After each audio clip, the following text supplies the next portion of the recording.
Bonsoir à tous et bienvenue à cette webinaire sur la technologie NESA. Bonsoir à tous. Merci Sonia. On est vraiment ravis d'être ici avec vous et pouvoir partager avec vous notre expérience et nos connaissances sur la neuromodulation. En fait, je dois vous dire que depuis qu'on utilise cette technologie, on a changé notre façon de faire. En fait, on trouve qu'avant, il y avait patients qui arrivaient en consultation avec différents problèmes de l'incontinence urinaire, la constipation, des douleurs chroniques, des troubles du sommeil, qui répondaient pas au traitement conventionnel. Et le substrat de cette pathologie, c'était en fait une dysautonomie. Avec cette technologie, on arrive à moduler, à régulariser les fonctionnements du système ortho- et parasympathique. Et pour ça qu'on a des très bons résultats avec la nouvelle application des microcourants. Je suis Sarah Esparza, je suis kinésithérapeute. Je dirige 5 centres de rééducation gynécologique et viscérale et je suis prof dans différentes universités en Espagne. Je m'appelle Sonia Cornago, je suis gynécologue, je dirige une unité de ménopause et de fertilité. Et comme vous savez, mon profession, le gynécologue, est un médecin de confiance pour la patiente. Elle me raconte beaucoup de fois des problèmes généraux de sa vie et je suis très contente de pouvoir compter avec cette technologie parce qu'elle m'a beaucoup aidé à traiter mes patients d'une façon globale et dans tous les ambits de sa vie qu'elle a besoin d'aide. Je vais vous faire un petit résumé de cette webinaire pour vous faire mieux comprendre le déroulement de même. D'abord, je vais parler des concepts basiques de bioélectricité parce que c'est le cible des microcourants, la bioélectricité du corps. Après, je réviserai les concepts de la physiologie du système nerveux autonome. Et à continuation, Sarah nous parlera de comment appliquer et installer la technologie dans nos cabinets et les applications cliniques principales. Et finalement, il y aura un espace pour poser des questions sur une section du côté droit de l'écran qui s'appelle Q&A, que c'est Questions and Answers in English, que c'est actif maintenant. Et c'est le lieu où vous pouvez pendant tout le déroulement du webinaire, posez les questions que vous avez. Alors, je vais commencer avec les concepts de bioélectricité que je vous avais dit. Et on doit comprendre que la bioélectricité, c'est une partie d'être vivant que c'est très important, phylogénétiquement antérieur, et même à la chimie et même au code génétique. C'est l'origine de la vie vraiment, la bioélectricité, et est ensemble de la médecine qui a été laissé de côté beaucoup de temps. Et la recherche a basculé sur la chimie et autour la génétique, mais pas avec la bioélectricité. Même si on savait depuis beaucoup de temps que ça a fait. Un point d'inflexion très important est en 1952, quand deux chercheurs anglais, Hodgkin et Huxley, ont présenté la découverte du potentiel d'action. C'est le moment quand on a vérifié que la transmission d'informations, même intracellulaire, qu'entre cellules et systèmes plus complexes, se fait à travers d'une décharge électrique tout au long de les membranes cellulaires, mais aussi au niveau subcellulaire et entre systèmes.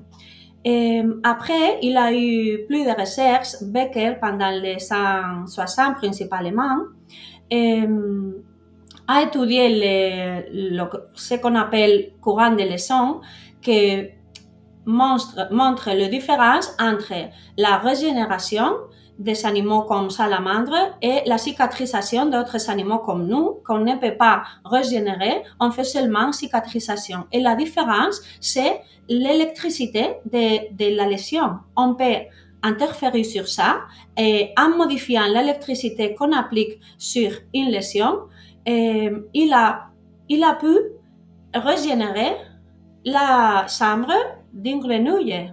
qui ne peut pas vraiment, seulement animaux comme les salamandres.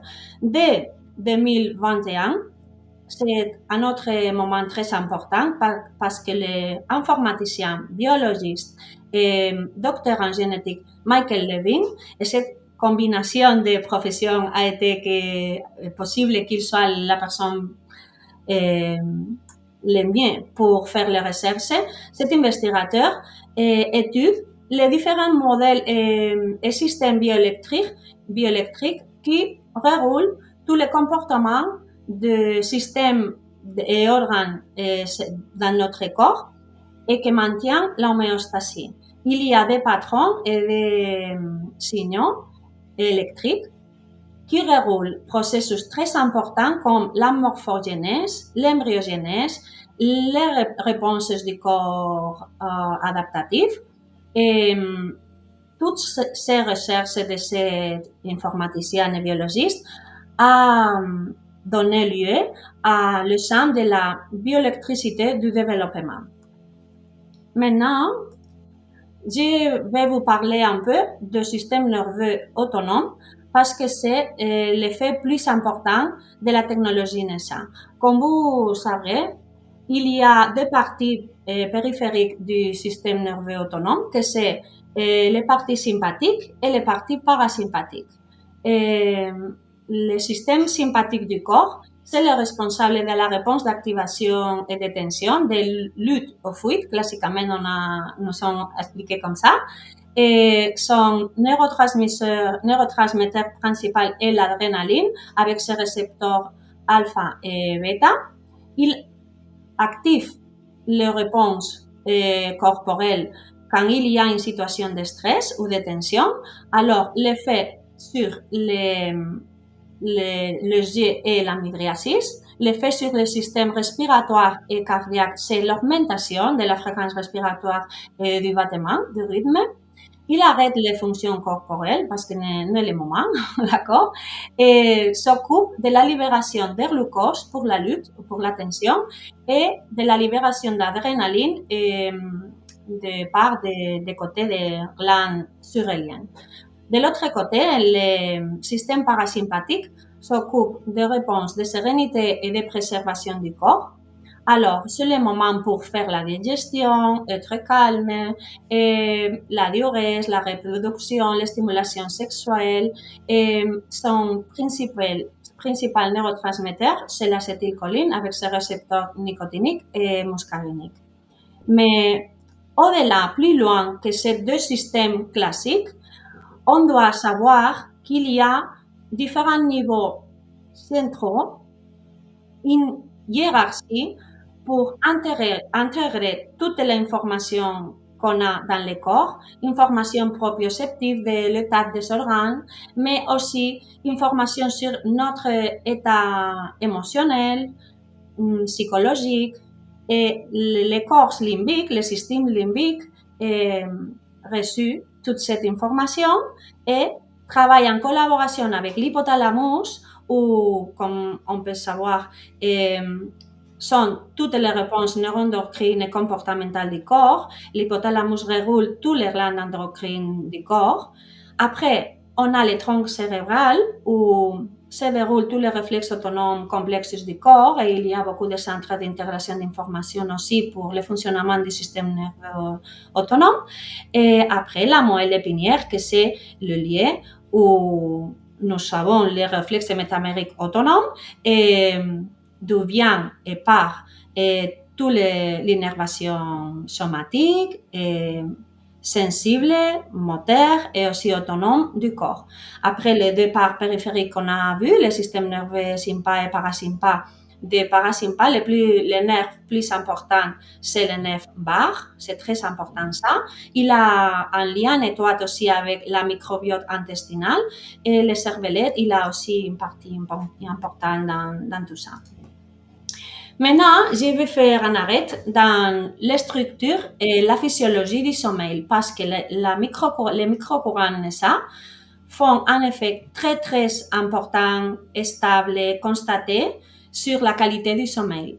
Et le cycle de sommeil a une partie qui est quand nous sommes éveillés, que c'est quand on fait toute notre fonction principale. Nous sommes conscients, on se mouve, la nutrition, la reproduction, la communication, l'activité cérébrale, si on fait un électrocardiogramme, encéphalogramme, pardon, est très actif avec beaucoup d'ondes.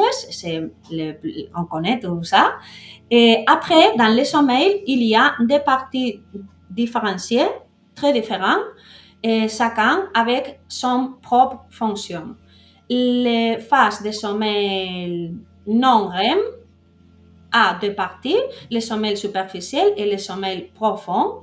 Et c'est dans le sommeil spécialement profond, quand on se repose, on peut régénérer tous les tissus corporels.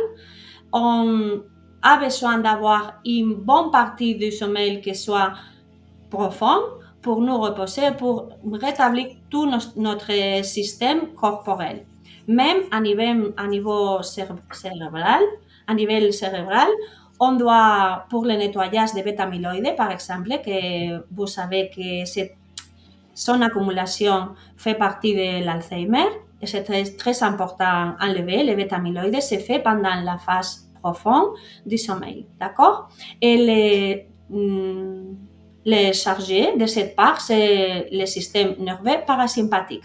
Pendant cette phase, il y a très peu d'activité cérébrale et très peu d'activité corporelle aussi, et tous les signaux vitaux se réduisent, d'accord? Et après, quand on passe à mode REM du sommeil, c'est tout à fait le contraire. Le sympathique prend le contrôle. Il y a beaucoup d'activité cérébrale, mais un complet arrêt d'activité musculaire du corps. C'est pour ça que ça s'appelle sommeil paradoxal aussi, parce qu'il y a beaucoup d'activité cérébrale, que c'est très important pour les procès d'apprentissage, pour le stockage de la mémoire, pour affronter et pouvoir assimiler toutes les émotions du jour, pour l'état émotionnel aussi. C'est la phase quand on rêve. Et c'est très important aussi avoir une bonne quantité de mode REM. La technologie NESA peut nous aider à avoir un bon sommeil réparateur et aussi un bon sommeil REM. Et c'est très à la mode ce thème du sommeil parce qu'il a beaucoup de répercussions à n'importe quelle maladie on peut penser.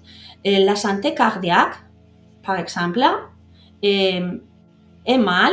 On a plus risque d'avoir un infarctus, un accident cérébrovasculaire si on n'a pas un bon sommeil de qualité. La santé mentale, bon, si on ne reposons pas, nous sommes les premiers jours un peu irritables, mais quand la duration est plus longue, on peut avoir aussi une dépression, anxiété et même une augmentation du risque de démence, comme on a vu. La consolidation de la mémoire se fait pendant le sommeil REM, comme on a vu, mais aussi la régénération des tissus immunitaires. Pour l'immunité, c'est très important, une bonne qualité de sommeil. Il y a plus fréquemment altération maladie auto-immunitaire dans les gens qui ne dorment bien. Et pour notre santé reproductive et la régulation hormonale, c'est très important un bon sommeil. Vous vous rendez compte, et si nous pouvions modifier le système nerveux autonome? Et on peut le faire. On peut le faire. Il faut parler avec son langage. On sait qu'il parle un langage qui est chimique. On peut lui parler de façon mécanique ou on peut lui parler de façon électrique. Si on veut le faire à niveau chimique, c'est les drogues ou même les aliments. La caféine, la sérotonine peut avoir des influences sur son fonctionnement. Si on parle à niveau mécanique, nous par exemple, les kinés, quand on fait une manipulation, on fait un exercice physique, on sait bien que ça va avoir aussi des incidences sur le système somatique, mais aussi au niveau du système neurovégétatif. Mais on a aussi une façon de parler avec l'électricité. On sait depuis des années, comme Sonia nous a dit, que les courants électriques ont des influences sur les corps à différents niveaux, mais surtout sur le système nerveux. Alors, Ce qui la neuromodulation globale nous offre, c'est la possibilité d'entrer dans tous les corps. Parce que souvent, on utilise des neuromodulations qui sont plutôt locales. Et là, on va faire une modulation globale du système neurovégétatif.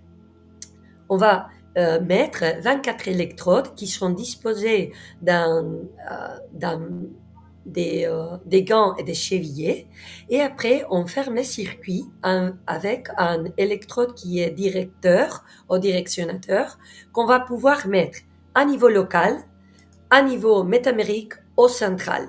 Normalement, on va toujours commencer à niveau central. Et après, parfois, on ira à niveau métamérique ou à niveau local pour traiter des pathologies qui sont plutôt localisées. Les patients ne ressentent rien. Il ne va rien ressentir puisque ce sont des paramètres très faibles. Et c'est ça qui nous permet de faire des études double aveugle. Et c'est une chance parce que ça, c'est incontestable après. Et on a des très, très bons résultats. Actuellement, et depuis des années, NESA fait un gros effort pour avoir toutes les certifications sanitaires et être une référence à niveau institutionnel. On a déjà plus de 1200 établissements de santé qui comptent avec cette technologie. Surtout c'est en Europe, en Espagne, mais on a aussi même en Amérique, au Canada, Colombie, Équateur, on a aussi aux Émirats, on a aussi en Asie. Et ce qui est vraiment, vraiment important, on a l'appui des universités. Il y a déjà plus de 15 universités et 11 hôpitaux qui font la recherche avec des très bons résultats dans plein de domaines. Alors, il y a des recherches qui sont sur tout ce qui est neurologique, la démence, les scléroses en plaques. On a des recherches sur le sommeil. Ça, on a pas mal déjà. Hein? On a aussi des études qui sont centrées sur l'urogynécologie, c'est notre domaine. La vessie hyperactive, les dyspareunies, même les problèmes de constipation. Alors, vraiment, pour le monde sportif, je pense que c'est une technologie qu'on peut appliquer dans un bagage important de pathologies, parce que c'est global. Et en fait, souvent, on est intéressé à neuromoduler les systèmes nerveux. Alors, s'il faut que je fasse un résumé de toutes ces données qu'on est en train de transformer en chiffres et études universitaires, je peux vous dire qu'on a de très bons résultats pour tout ce qui est sommeil. On va avoir une amélioration sur la qualité de sommeil, la quantité de sommeil REM. Ça a des influences importantes au niveau émotionnel et aussi pour l'apprentissage. On a aussi des améliorations, par exemple, par rapport à la fréquence digestive, je veux dire pour la constipation. On a aussi des améliorations par rapport à la douleur chronique et pour la fatigue chronique. Alors, avec tout ça, il faut expliquer un peu plus comment ça fonctionne. L'appareil va avoir 9 programmes. Tous les programmes sont des courants qui sont rectangulaires biphasiques, qui vont passer par différentes électrodes qui, comme je vous ai dit, sont situées dans les mains, dans les pieds. Et on va toujours utiliser des fréquences qui sont très basses, comprises entre 1,14 14,28 Hz, très bas intensité.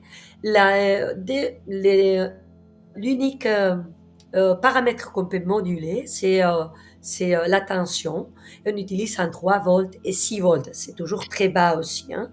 Et en fait, comme vous pouvez voir dans cette diapositive, il y a une séquence, c'est la séquence 3, qui dure 130 millisecondes. Et la courante va passer entre les électrodes de 5, 20, 23 et 26. On va voir dans les prochaines vidéos.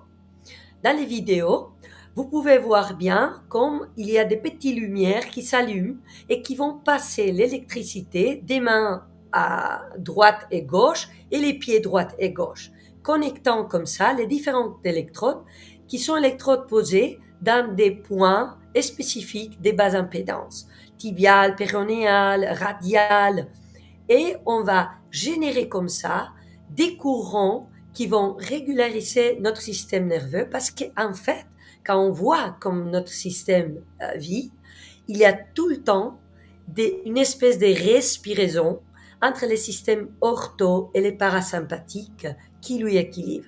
Et souvent, on a un déséquilibre parce qu'il n'y a pas un rythme et ça commence à créer des perturbations dans le système qui vont créer après des perturbations somatico-viscérales.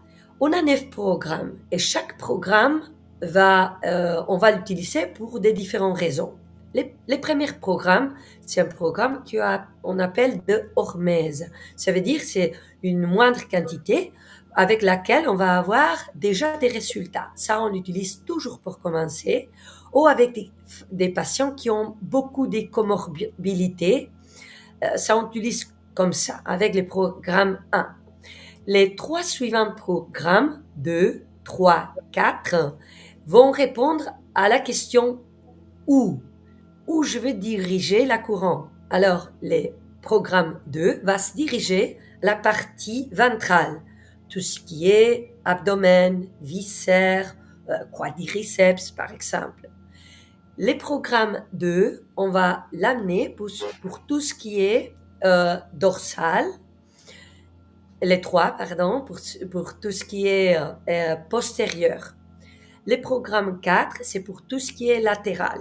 Alors, par exemple, l'équilibre, quand on a des problèmes d'équilibre après un ictus, par exemple, ou pour une articulation comme l'épaule ou l'ange. Le programme 5, c'est l'unique programme qui n'est pas rectangulaire, mais monophasique, cathodique. Et celui-là va plutôt être orienté à tout ce qui est récupération tissulaire, mitochondriale, énergie, par exemple pour la fatigue chronique ou des procès de récupération tissulaire. Le programme 6 est orienté surtout pour la douleur, surtout de type nociplastique. Et après, on a le programme 7 qui est orienté, c'est le programme étoile. Parce que celui-là, il est dirigé sur le système nerveux neurovégétatif, surtout pour les parasympathiques. Et comme Sonia a déjà expliqué, souvent, la vie actuellement nous amène à avoir des niveaux de stress et des systèmes sympathiques d'alerte. Alors, il faut tout ça baisser. Et pour les programmes 8, c'est surtout pour les systèmes nerveux central, attention, concentration, pour tout ce qui est cognitif. Et le programme 9 est orienté pour les douleurs qui sont trigeminales ou faciales, ou des problématiques d'énervation à ce niveau-là. Une fois qu'un patient arrive en consultation, on va faire toujours un algorithme diagnostique et on va faire comme ça un raisonnement clinique. Parfois, c'est un problème purement local. Mais souvent, si on écoute un peu les patients, on va voir qu'il n'y a pas qu'une plainte. Il a plusieurs symptômes. Et souvent, ce sont des symptômes qui sont en rapport. Alors, on peut faire des tests pour voir si vraiment il y a un déséquilibre du système neurovégétatif. Et on fait une cartographie pour voir s'il y a plein de symptômes sympathiques et parasympathiques. Comme ça, on va établir des objectifs concrets, numérotés, et on va choisir les programmes qu'on va mettre, et on va choisir aussi si on va les faire avec une colocation d'électrodes directionnateurs à niveau local, à niveau loco-régional, à niveau médulaire, ou c'est plutôt local. Chaque 3 séances, 5 séances, on va toujours réévaluer le patient et voir si vraiment il va mieux et s'il faut réajuster les traitements. Maintenant, je voudrais vous parler des applications principales des microcourants. Pour moi, les plus importants qu'on doit toujours penser sont l'amélioration de qualité du sommeil, comme on a déjà parlé, l'anxiété et le stress, que c'est une vraie pandémie de ce cycle, je crois, et la douleur chronique. L'amélioration du sommeil, c'est très constant, n'importe quel programme on a choisi. Tous les patients rapportent un amélioration de qualité de sommeil et ça fait que les autres maladies qu'ils ont soient mieux et qu'ils se sentent meilleurs. Alors, c'est très important pour toutes les personnes qui ne vont pas prendre de médicaments ou qu'on ne veut pas le faire avec médicaments qui font habituation et addiction, comme les benzodiazépines. On peut aborder les problèmes de sommeil d'une façon très facile et très amicale pour les patients. L'anxiété et le stress, surtout quand on pose l'électrode directionnelle sur les poignets de la poitrine, avec des programmes 2 et des programmes 7 aussi, il y a un amélioration très important de la sensation de stress et d'anxiété des patients. C'est très important aussi parce que ça peut diminuer le niveau de cortisol. Et la douleur chronique, comme on influence sur les transmissions des informations bioélectriques du corps, on doit comprendre qu'il y a un type de douleur que c'est réel, avec une lésion. Alors, on peut utiliser le programme 6, mais les symptômes de douleur se transforment en maladie quand il y a une sensibilisation centrale, il y a un continu mécanisme de rétroalimentation qui le dit à notre corps qu'il y a douleur, même quand il n'y a pas lésion. Dans ce cas, avec les programmes 7 et 8, on peut améliorer beaucoup la douleur chronique dans le cas de douleurs nociplastiques, dysplasiques et même aussi neuropathiques, mais surtout quand il y a des patients chroniques avec douleur, c'est une opportunité pour nous de les aider à utiliser les microcourants NSA. Avec l'électrode dans les nations, on peut améliorer la concentration et focus. Alors ça va nous permettre améliorer tous les syndromes d'hyperactivité et améliorer la concentration en général et aussi utiliser en recherche en cours sur les démenties. Si on peut focaliser l'électrode focalement pour améliorer une lésion, on peut accélérer la récupération d'une lésion, par exemple la consolidation d'une fracture, et c'est spécialement important dans un cas chronique très difficile à traiter, que c'est les ulcères du pied diabétique, par exemple. Quand il y a un problème d'innervation et de trophisme, les microcourants NSA peuvent nous aider beaucoup et démontrer qu'on peut réussir à cicatriser une ulcère de pied diabétique que d'autres façons on ne pouvait pas. C'est très à la mode dans les champs de la performance sportive parce que c'est le sportif qui peut avoir une lésion que tout le monde est très intéressé à soulager tout. Alors, on peut appliquer les microcourants. Les sportifs aussi ont un niveau d'anxiété pré-compétition très haut et les microcourants peuvent les aider. Aussi, on peut améliorer son sommeil et se repose mieux pour une meilleure performance sportive et on peut améliorer aussi son concentration. Alors, il y a beaucoup d'équipes professionnelles qui ont acquis la technologie. Et le parc reste, c'est la nôtre, que c'est l'utilisation pour toute la part urogynécologie. Le plus important pour nous, c'est le cas de la vessie hyperactive, parce qu'on savait déjà que la neuromodulation du nerf tibial postérieur est très utile dans ce cas, et que le traitement médical avec médicaments n'a pas une bonne adhérence parce qu'il y a des effets secondaires quand on a un effet global sur tous les systèmes sympathiques et parasympathiques du corps, par exemple la cessesse de bus. Alors, les médicaments ne sont pas une bonne option. Et avec le tibial postérieur, on peut contrôler la vessie hyperactive, mais si on le fait la neuromodulation globale with NSA, on ajoute la part globale d'amélioration général de nos patients. Comme c'est un procédiment médical, il y a toujours un consentement éclairé et je vais montrer ici les contre-indications que vous verrez dans le consentement éclairé que vous devrez donner à vos patients pour les faire signer. Les contre-indications absolues, bon, ce sont des signes communs, je crois, c'est que le patient n'ait pas d'appareil électronique implanté dans son corps parce que le microcourant peut annuler l'organisation de ces appareils. Et on ne doit pas l'utiliser s'il y a une grossesse, une hémorragie interne active, une thrombophlébite ou un processus fébrile aigu. C'est aussi des signes communs d'utiliser s'il y a une hystérie ou une phobie liée à l'électricité. Et ce point de la vaccination, c'est un peu démodé parce que c'était de l'époque de la pandémie COVID-19 pour ne pas mélanger les effets de microcourant avec les effets de la vaccination. C'est simplement ça.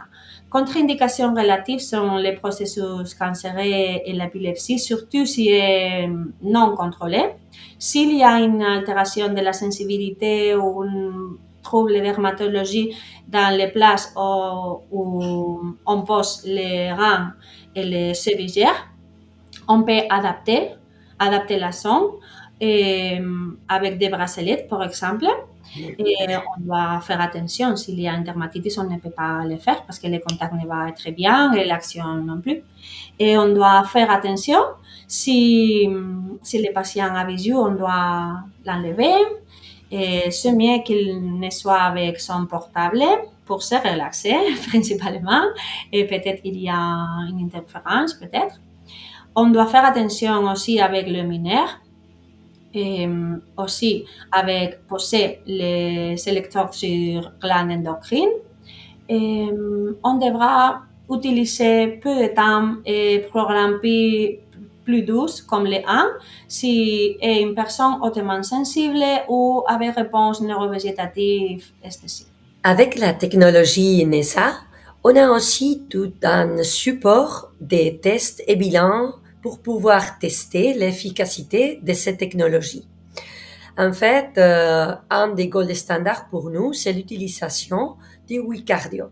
WeCardio, c'est un petit appareil qui va nous permettre de mesurer la variabilité cardiaque. C'est un peu comme prendre la température au système neurovégétatif, parce qu'on va avoir des chiffres qui nous parlent de la quantité d'activité ortho et parasympathique. En plus de ça, parfois, on va utiliser aussi des tests de cortisol. On sait bien que le cortisol, c'est une substance qui va être élevée dans le cas des stress chroniques et qui va avoir aussi des grosses influences sur l'inflammation corporelle globale. Alors, on peut les mesurer. C'est bien sûr, on peut le faire aussi à niveau sanguin, mais on a aussi des techniques pour le faire de façon salivaire. Et par exemple, quand les patients arrivent en consultation, et surtout notre but est de traiter son problème de sommeil, là, on va faire une actigraphie. L'actigraphie va nous permettre de voir quelle est la qualité, la quantité de sommeil. On va voir la quantité de sommeil REM, non-REM, et comme ça, on va essayer de régulariser son sommeil de façon NESA, ça veut dire on va faire des techniques de neuromodulation, mais on va donner bien sûr aussi des conseils aux patients.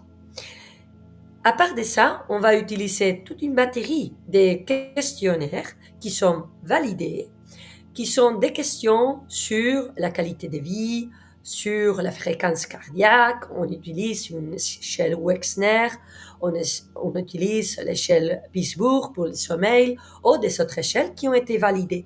Et c'est tout ça qui nous a permis de voir vraiment l'efficacité de ces techniques et ça nous permet aussi de faire des études comme on a déjà dit avant. Quand vous acquérez une équipe X-Signal, vous allez recevoir accès aux connaissances. Pour moi, ça a été une des grosses piliers parce qu'on a toujours des doutes par rapport à l'utilisation d'une technologie qu'on ne connaissait pas bien. Et en plus, on commence à parler du système ortho, para. Bon, on a tous étudié ça.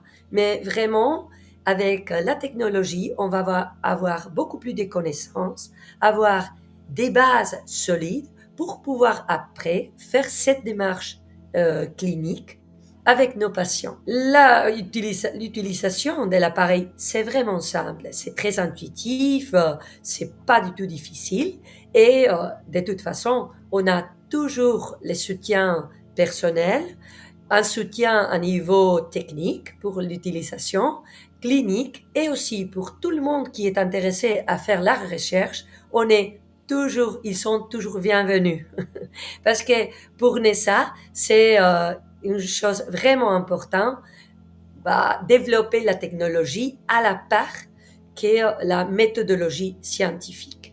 Maintenant, je vais un peu résumer les webinaires avec les points plus importants qu'on voudrait que vous emportez chez vous, on va dire. Le premier point, c'est comprendre que c'est une façon différente de traiter où on va moduler la part électrique du corps, la réponse des cellules et des systèmes de forme globale du corps en actuant sur l'électricité du corps. On va arriver jusqu'à les centres d'intégration centrale du corps et on va pouvoir moduler le système nerveux autonome neurovégétatif des côtés central et périphérique sans rien d'effort pour les patients. C'est une technologie très facile à appliquer. Les patients ne doivent faire rien, seulement se relaxer. Il n'y a pas d'effet secondaire. Et c'est très facile à appliquer et installer dans notre consultation habituelle.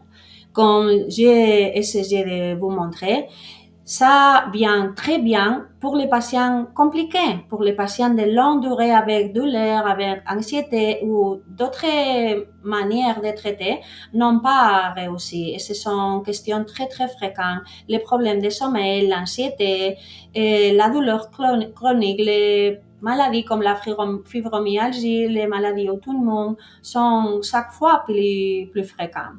Et comme nous a dit Sarah, mon collègue, il y a toujours, et je vais renforcer cette idée, un support technique, mais même clinique et scientifique pour toutes les personnes qui ont besoin. D'accord?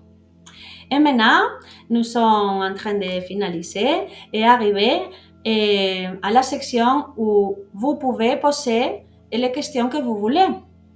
Andrea, notre technicien, va nous aider à choisir les questions qu'on peut vous répondre bien. Así que courage et on attend.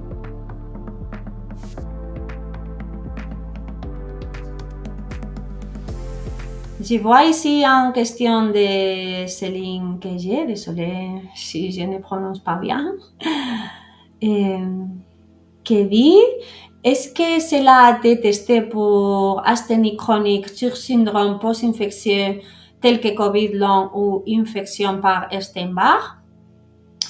Je crois qu'il n'y a pas d'études sur infection par Epstein-Barr, mais si qu'il y a recherche, Sarah va nous confirmer qu'il y a des études qui ont démontré que pour le syndrome de fatigue chronique après une infection de COVID-19, surtout avec le programme 5, que c'est le plus important pour la fatigue et pour la récupération cellulaire, et si qu'il y a recherche suffisante pour dire qu'elle est efficace, n'est-ce pas, Sarah? Oui, c'est ça. En fait, je peux vous raconter le cas d'une patiente. Elle a 90 ans, je pense. Et en fait, elle a passé le Covid et après ça, elle avait beaucoup de fatigue. Elle pouvait pas aller marcher. Normalement, elle était très sportive et elle pouvait même pas faire 20 minutes de marche. Et après 4 séances, elle a commencé à pouvoir, elle ressentait en plus de la fatigue beaucoup d'instabilité. Et après 4 séances, elle a déjà commencé à avoir plus d'énergie. Et maintenant, j'ai rencontré la patiente, il fait pas longtemps, il m'a dit qu'elle arrive à marcher 2 heures. Mais déjà après la 4e séance, elle se ressentait déjà mieux. C'est vrai aussi qu'elle dormait pas. Elle dormait pas bien après l'infection Covid. Alors, elle a aussi commencé à dormir mieux. Alors, j'imagine que ça doit être ça. De toute façon, pour tous qui sont intéressés pour avoir les dossiers d'évidence scientifique, et vous pouvez vous diriger dans la page d'ENESA et là, vous allez recevoir tous les renseignements. Oui, je crois que le syndrome d'asthénie post-Covid, vraiment, c'est un type de dysautonomie qui reste dans le corps. Alors, c'est normal, je comprends, je peux bien comprendre que soit efficace la technologie NESA. Oui, oui. C'est l'ensemble qu'on a vérifié que ça marche. Il y a un anonyme qui nous pose cette question, qui dit si les microcourants NESA peuvent avoir des effets secondaires. Bon, j'ai déjà parlé des contre-indications, mais vraiment, effets secondaires comme tel, je ne crois pas qu'il y a. Sarah, que dirais? Non, non. Il n'y a pas des effets secondaires, mais il y a des inconfortabilités, on va dire, surtout après les premières séances. Et parfois, les gens peuvent se sentir un peu mal.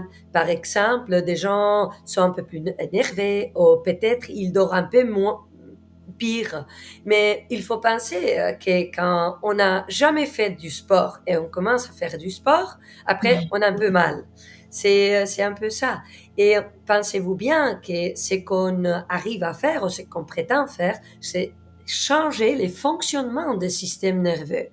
Et le système nerveux est assez conservatif. Alors, souvent, il n'aime pas beaucoup les changements au début. Mais je vais vous dire, c'est souvent des symptômes qui sont pas très grands et on dit aux patients, si vous avez des petites inconfortabilités, n'hésitez pas de nous dire, mais de toute façon, c'est pas un mauvais signe. C'est un bon signe.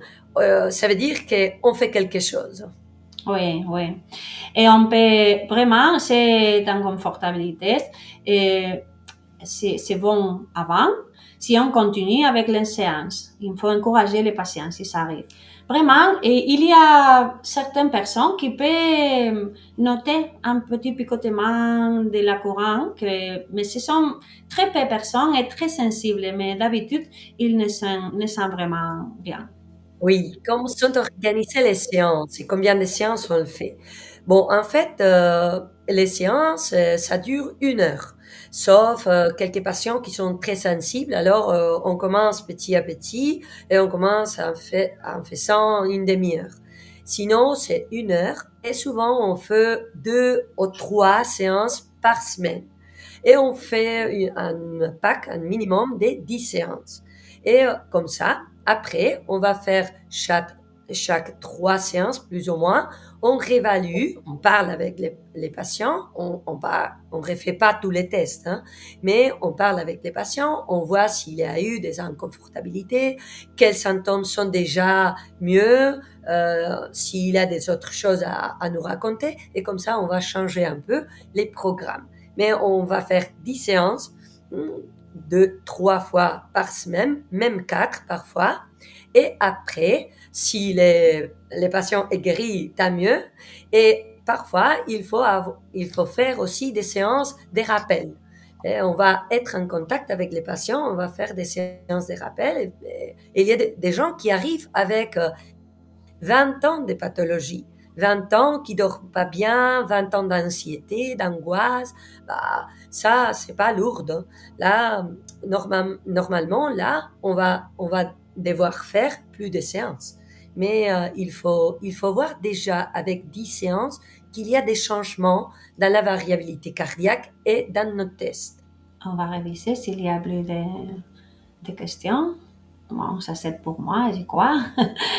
Andrew nous pose la question de si cette neuromodulation peut-elle être appliquée chez les patients qui recherchent une grossesse. Bon, quand une femme est enceinte, on ne sait pas n'est pas un moment pour faire proof, non? On ne va pas utiliser les microcourants parce qu'on ne peut pas contrôler l'effet. Mais vraiment, quand le couple est en train de chercher, si elle a anxiété ou des maladies ou des troubles de sommeil, parce que quelquefois, quand ça ne vient quand on veut, il y a beaucoup d'anxiété dans les patients. Je m'occupe de fertilité, je les vois tous les jours. Alors, sí que c'est un bon moment pour faire séance NESA s'il y a besoin et sans effet secondaire. Comme d'habitude, dès qu'on a un test de grossesse positif, on arrête. Probablement, je crois qu'il n'y aurait pas d'effet secondaire vraiment, mais c'est une question de bon sens, comme j'ai dit avant. Mais pendant la recherche de grossesse, je crois que c'est un moment parfait pour le faire. Il n'y a pas d'effet secondaire vraiment et ça peut faire bien fonctionner tous les systèmes neuroendocriniens du corps, aider à baisser le niveau de cortisol qui peut faire interférence avec la progestérone, que c'est très important qu'elle soit haute pour réussir dans obtenir une grossesse. Je crois que l'effet, c'est bien positif. Je veux voir ici une question anonyme. Combien de séances pour la fatigue? Bah, en fait, comme je vous ai déjà dit, on ne peut pas faire une prévision exacte de combien de séances. Pour une fatigue chronique qui est là depuis des années, souvent on aura besoin de 3 mois de traitement. Alors, la neuromodulation à autre niveau, c'est un peu comme ça aussi. Quand on fait une neuromodulation du nerf tibial, on sait qu'il faut 12 semaines pour avoir les effets. Et après, pour entretenir ces effets, normalement, il faut continuer en faisant pendant 6 mois ou même une année. Mais ça ne veut pas dire qu'il faut faire 2-3 séances par semaine. Non, pas du tout. Mais il faut voir cas par cas. Alors, de toute façon, et comme je vous ai dit, quand ce sont des problèmes chroniques qui portent depuis longtemps, souvent on a besoin de plus de séances. Note qu'on a une collègue de la clinique, Sonia et moi, qui avait une douleur trigéminale depuis, je pense que c'était 7 années ou 9 années, avec des traitements de tout type, pharmacologiques, psychologiques et autres. Et après, je sais pas, 6 séances qui ont été faites dans 2 semaines, 3 semaines, sa douleur a disparu. Ça a été avant l'été et rien. Après, il n'a plus réapparu. Alors, bon. Quand on a commencé avec cette technologie, on a fait des épreuves avec notre personnel administratif, nos infirmières, les biologistes, les autres collègues. On a toujours fait des séances et a été très, très incroyable comme tout le monde et amélioré de son problème. Le sommeil, les neurologies, il y avait une neurologie de trigéminaux. Il y avait une post-herpétique, post-herpès zoster, qui a été très très bien aussi. Et il y avait des personnes avec anxiété, il y avait des personnes avec vessie hyperactive. Et voir l'effet entre nous, c'est la première chose que nous a encouragé à l'ouvrir pour tous nos patients. Ça a été comme ça, vraiment. Bon, je ne vais maintenant qui a posé les questions, mais il y avait une question qui la question était sur le sommeil, que quand on fait le traitement d'insomnie et quand on dérive vers une spécialiste du sommeil. Bon, dans mon cas, je dois dire que c'est une bonne technologie et c'est une bonne manière d'aborder une insomnie. Mais dans le cas de parasomnie, quand il y a narcolepsie ou des syndromes de chambre inquiète ou des altérations du phase REM, somnambulisme, les syndromes d'apnée obstructive du sommeil, tous ces cas doivent être contrôlé par une spécialiste du sommeil et on doit faire une polysomnographie dans ce cas parce que c'est un trouble différent. On traite les problèmes normaux de sommeil, de ne pas reposer, de sommeil de conciliation, de micro-éveillés pendant le sommeil, mais dans les parasomnies, c'est une autre question différente. Et je ne sais pas, je ne vois pas plus de questions. Sarah? Là, je vois une qui parle de l'AVC hyperactif. Alors, si on peut faire une comparaison entre les traitements de neuromodulation du tibial postérieur et NESA. Bon, en fait, c'est pas ou l'une ou l'autre. On peut tout à fait compatibiliser les deux traitements. NESA n'arrive ici pour détruire le reste des traitements. Je veux dire, nous, on fait plein de choses. On fait de l'électrostime, biofeedback, on fait la radiofréquence, on fait les ultrasons, électromagnétisme, on fait plein de choses. Mais NESA bien pour complémenter tous ces traitements. Et en fait, ce qui nous apporte à part des autres traitements, c'est l'aspect global. Alors, par rapport à la vessie hyperactive, quand on a une vessie hyperactive, parfois, les problèmes, c'est local. Ça veut dire, la vessie, par exemple, a suivi quelques infections, la muqueuse a été irritée, et après ça, on a un détruiseur qui est hypercontractile, hypersensible, et on doit aller à la toilette tout le temps. Ben oui, alors là, on peut faire un traitement conventionnel, ni remoduler les tibiales ou même les nerfs pudendales. Mais quand on parle un peu plus avec les patients et on voit que cette patiente-là a une vessie hyperactive, mais elle a aussi un intestin qui est irritable. Elle a difficile à arriver à l'orgasme. Elle a l'hypertension artérielle. Quand elle parle, elle a beaucoup de salive. Mais par contre, elle a la sécheresse des yeux. Alors, qu'est-ce qu'elle m'a raconté? Sécheresse des yeux, c'est hyperortho. Hypersalivation, c'est hyperpara. Intestin irritable, hyperpara. Vessie hyperactive, hyperpara. Tension artérielle haute, hyperortho. C'est une dysautonomie. Elle est dans une dysautonomie. Alors, si je fais qu'est la neuromodulation du tibial, c'est bien sûr, on va avoir des effets positifs. Mais ça va durer dans le temps. Ou elle reste des symptômes. Parce que pour nous, pour les professionnels médicaux, je pense qu'il faut qu'on change un peu cette mentalité. C'est pas possible que pour moi, un patient soit plancher pelvien. Pour Sonia, l'utérus. Pour les neurologues, les cerveaux. Pour les stomatologues, la bouche. Non, c'est un tout. Et les patients arrivent avec plein de problèmes. Et si on a un peu le temps, on peut l'écouter et vraiment, on peut l'aider. Et on ne peut pas tout faire avec la neuromodulation NESA. Mais on peut aussi contacter avec des autres collègues et donner entre tous une solution. Parce que qu'est-ce qu'on veut? On veut être bien. En général, pas la vessie, mais tout. Et alors, je vous dirais que par rapport à la neuromodulation du tibial au global, on fait une démarche pour voir si c'est une problématique locale ou si par contre c'est systémique.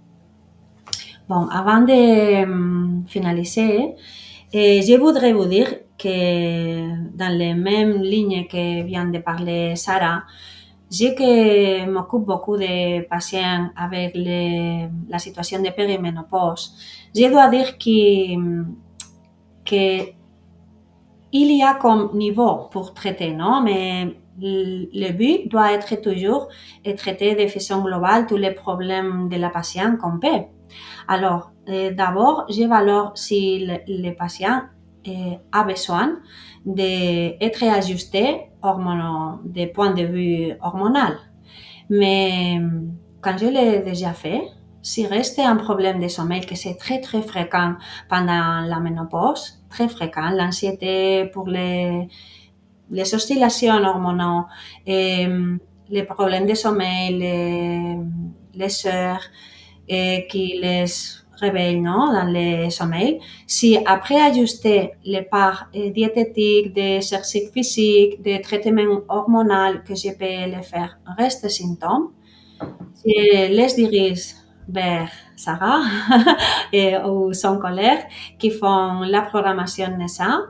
Et je n'ai pas, vraiment, je n'ai pas aucun patient qui, avec ça, ne soit complètement ajusté et contente. C'est un outil que je suis très contente d'avoir parce que même avec des symptômes, au-delà, sans avoir que faire traitement très agressif ou avec traitement de plus d'hormones que je ne vais pas utiliser, avec traitement plus doux, et en ajoutant la technologie NESA, j'ai réussi à avoir un patient content, sans symptômes, et qui peut faire tous les passages non, sur la ménopause sans problème. Je suis vraiment très contente. Et je crois qu'on arrive à la fin du webinaire. Je voudrais dire cette phrase d'Albert Einstein que j'adore parce que c'est vrai, vraiment, je crois à ce qu'il dit, que c'est que la folie réside dans la répétition incessante d'une même action, dans l'espoir d'obtenir des résultats différents. Vraiment, on doit être ouvert aux nouvelles technologies et différentes façons de faire les choses. Si on fait toujours le même, on ne va pas arriver plus loin. Alors, je crois que c'est une phrase très représentative de l'ouverture que j'espère que vous pouvez avoir à partir de ces webinaires si c'est la première fois que vous entendez de ces technologies. De toute façon, si vous avez plus de questions, n'hésitez pas de nous poser cette question. Alors là, vous avez l'adresse où vous pouvez vous diriger pour tout ce qui est questions cliniques et pour tout le reste d'informations sur les équipes, etc. Vous pouvez contacter avec Dominique Lecoronc. Lui, il est le directeur dans tout ce qui est la partie francophone. Alors, merci beaucoup pour votre attention et vraiment, j'espère qu'on se verra de nouveau, peut-être dans un cours. Bientôt, on pense faire une formation et il y aura une formation le mois de mars à Paris pour des professionnels de la santé. Et c'est tout. Merci beaucoup pour votre attention, pour votre temps, que c'est très précieux aujourd'hui. Et à bientôt. Nous sommes très contents d'avoir été avec vous et on espère que ce soit d'intérêt pour tous vous. Au revoir. Au revoir.